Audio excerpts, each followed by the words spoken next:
ये जो भी पीपल्स पार्टी और नून लीग में इख्तलाफात खुलकर सामने आए, पहले भी ऑफ द रिकॉर्ड बहुत सी बातें हमें सुनने को मिलती थी, लेकिन अब ऑन रिकॉर्ड ये बातें हो रही हैं, जैसे कि बिलावल साहब ने भी कुछ गिले शिकवे किए हैं शहबाज शरीफ साहब से कि बहुत सी चीज़ों में जो आप लोगों को लूप में नहीं लिया जाता, आप लोगों से पूछा नहीं जाता, जो कि ज़ाहिर बात है आपका राइट है, आप लोग इत्तेहादी हैं, आप लोगों से पूछना चाहिए, मशवरा करना चाहिए, सलाह मशवरे से एक दूसरे को कॉन्फिडेंस मिलता है, एतमाद में लिया जाता है।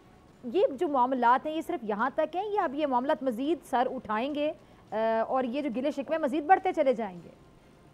मेरा ख्याल है अगर इनका तदारुक नहीं किया हुकूमत ने और हमारी बड़ी पार्टी ने, जो हुक्मरान पार्टी है, तदारुक नहीं किया तो जाहिर है आप तो बढ़ जाएंगे।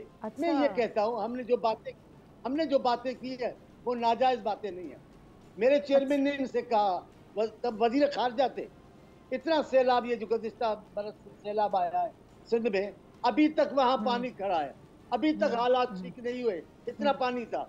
हमसे वादा किया गया, एक भी वादा पूरा नहीं किया गया। क्यों? हम पाकिस्तान में नहीं है।